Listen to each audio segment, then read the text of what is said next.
Welcome to Functional Horsemanship.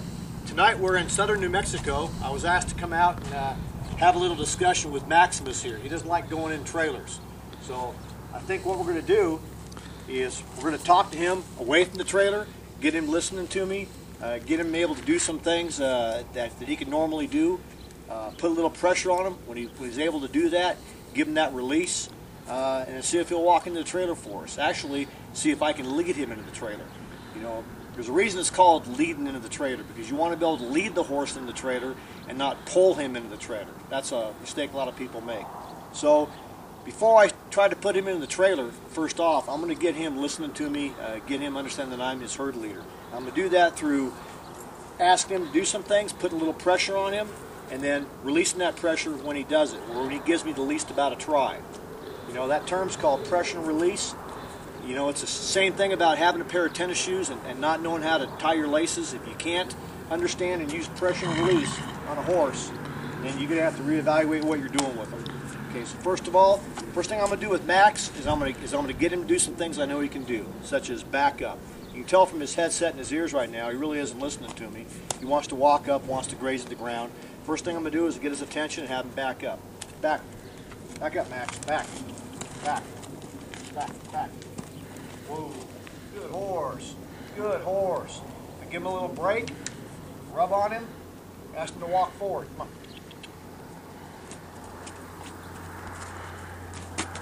Stop. He needs to be able to stop right with me. Okay, back. Back. Back. Back. Whoa.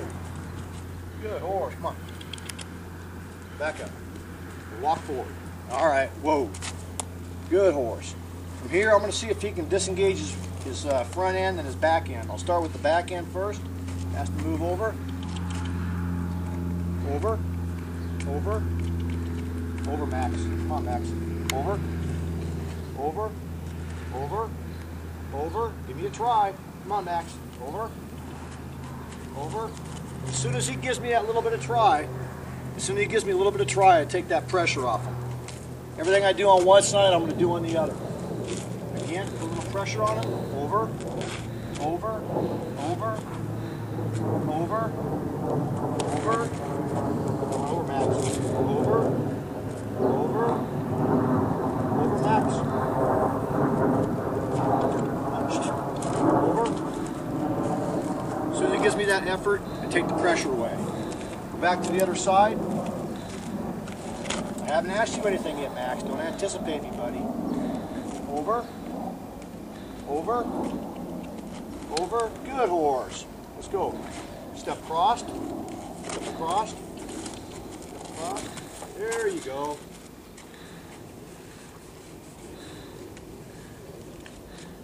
This horse here, and any horse, doesn't learn from the pressure. He learns from the release. So I'm going to put some pressure on him. Over. Over. Step across, with a little bit of a try. I'm going to reward that try with the release of pressure. Give him a second to think about it, and ask him again. Over, over. Come on, Max, step across. Over. There you go. Release that pressure. Now he's starting to understand that what I want him to do is with that pressure. As soon as he begins to do it, or even gives me a try, I release that pressure. That's where he learns. He gets that relief. Other side, over, over, Max, over, over, over. Here you go. Okay, you're starting to understand. Now, normally, I do that until he stepped right across. In the interest of time, I'm going to move on to something else. What I'm going to do now, I'm going to get my long 20-foot lead line here, shorten it up a little bit on my good rope halter, and I'm going to ask Max to move around. I'm going to lunge him around. I'm going to get him to go at my speed. If he starts to slow down or break down, I'm going to ask him to go a little faster. I want to get him in a slow jog in both directions. First of all, what I have to do is I have to disengage his shoulder. That's why we did that shoulder disengagement. Disengage that shoulder, make him move over. Make him move over. Come on, Max. Now get him to move forward. There you go. Let's go, Max. Jog. Come on.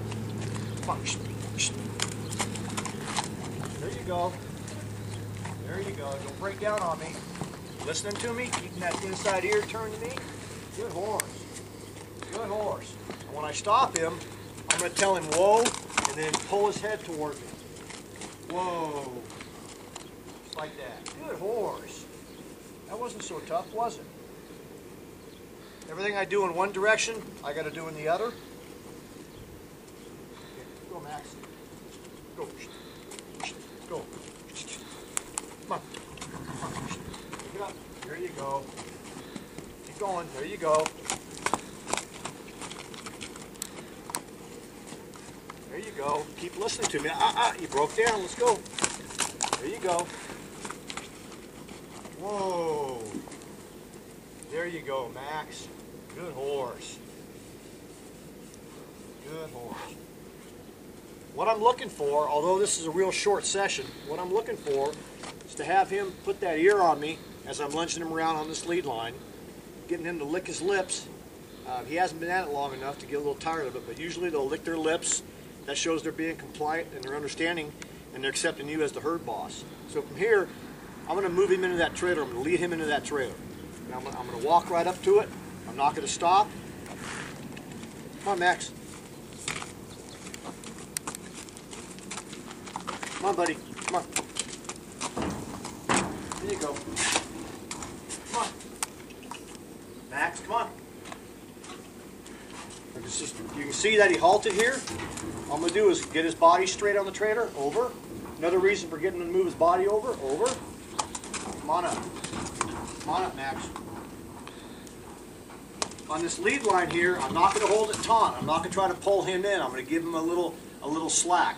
That way he can use his head, he can look at the ground, and he feels like I'm not trying to pull on him. Come on. Come on, Max. Come on. Let's go, Max. Come on, buddy. There you go.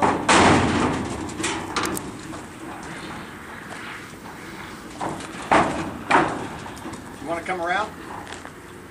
Okay, from here, I'm only going to have him stand here momentarily.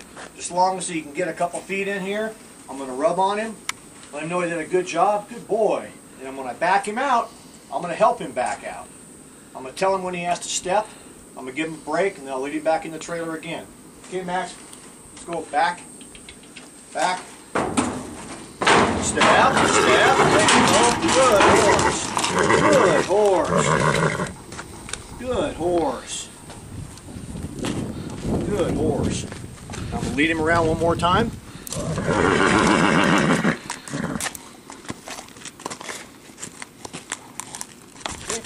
back up in the trailer. Come on, buddy. Come on, Max. Let's go. Come on. Come on. A little pressure. Release when you move. Come on.